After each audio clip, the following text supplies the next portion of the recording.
Leopard, challenger और तमाम पश्चिमी देशों के हथियारों के बल पर शुरू हुआ काउंटर ऑफेंस पूरी तरह नाकाम हो चुका है। पुतिन की सेना का कॉन्फिडेंस हाई है और अब पुतिन 500 से ज्यादा दिनों से चल रहे इस युद्ध को 25 दिनों के भीतर खत्म करने के मिशन पर है।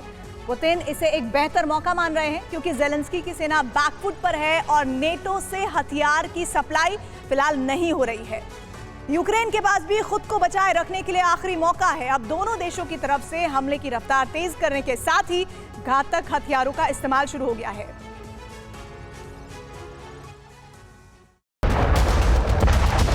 यूक्रेन को हार मंजूर नहीं और रूस को किसी भी कीमत पर जीत चाहिए। अंजाम आपके सामने है। 500 से अधिक दिनों से लगातार यूक्रेन की तस्वीरों को देख रहे लोगों के लिए इसमें नयापन नहीं है, लेकिन इस युद्ध में अगर कुछ नया है तो वो है युद्ध की बेहद तेज रफ्तार। दोनों देशों की सेना एक सेकंड के लिए भी फायरिंग रोक नहीं रही। धमाकों की गिनती मुश्किल है, तबाही का आंकड़ा जुटाना नामुमकिन है।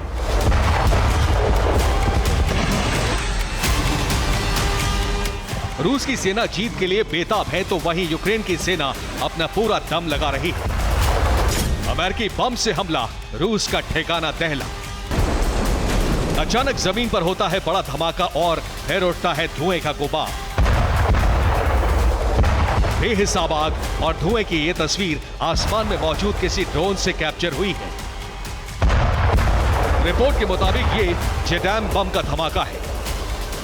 यूक्रेन को यह बम अमेरिका से मिला है।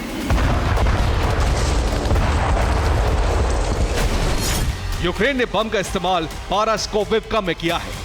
पारास्कोविवका बाखमुत का एक इलाका है, यहां रूस ने सैन्य ठिकाना बनाया था।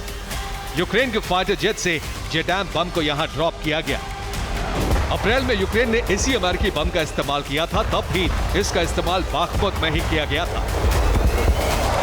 जेडैम सीरीज के बमों को अमेरिकी एयरफोर्स और नेवी इस्तेमाल करती है। जेडैम का मतलब है जॉइंट डायरेक्ट अटैक म्यूनिशन।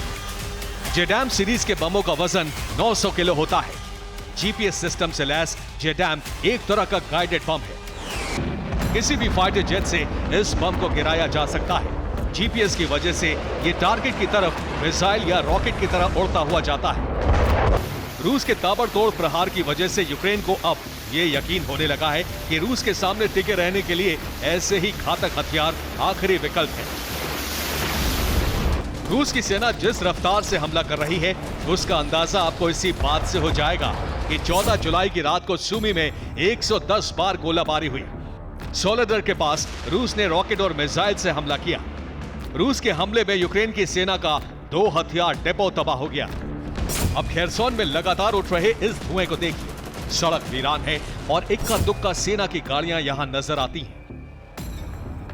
यह पूरा इलाका अब जल रहा है। खेरसोन के एलियोस्की में यूक्रेन ने जबरदस्त गोलाबारी की है। धमाकों की वजह से अब यहां के जंगल में आग लग गई है। ज़ेपोरिज़िया में रूस की सेना यूक्रेन की फौज पर हावी है, लेकिन यूक्रेन हाइमार्स का इस्तेमाल करके रूस को बड़ा नुकसान पहुंचा रहा है। ज़ेपोरिज़िया में हाइमार्स के अटैक से रशियन फौज की काफिले की कई गाड़ियों में आग लग गई। 500 से अधिक दिनों से जंग लड़ रहे एक यूक्रेनी सैनिक ने अपना वीडियो रिलीज किया है। मल्टीपल रॉकेट लॉन्चर से फायरिंग हो रही है और यूक्रेन का ये जवान नाच रहा है। रूस ने एक बार फिर न्यूक्लियर पावर प्लांट को टारगेट करने का आरोप लगाया है। सबूत के तौर पर यह फोटो रिलीज की गई है। दावा है कि यूक्रेन का एक drone Kursk nuclear power plant के करीब क्रैश हुआ है। कई जगहों पर दोनों देशों की सेना के बीच आमने सामने की जंग शुरू हो गई है। जंगल के बीच दोनों देशों के सैनिक एक दूसरे पर हमला कर रहे हैं।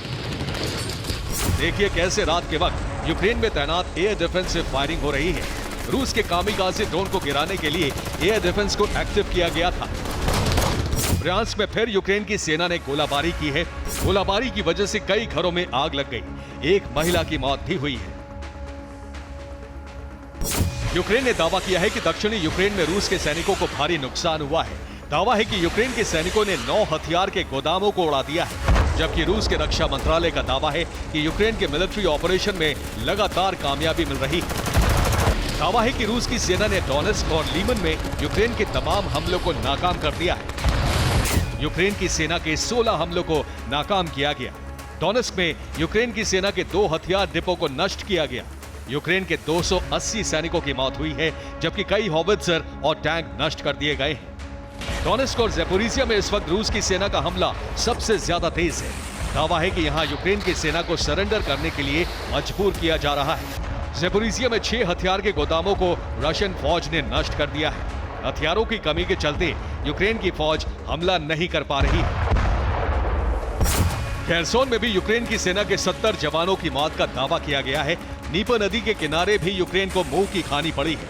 रूस की सेना का दावा है कि यहां यूक्रेन के 12 जवानों की मौत हुई है। नीपर नदी को क्रॉस करने की हर कोशिश को नाकाम किया गया है। Bureau report, TV9 Bharat.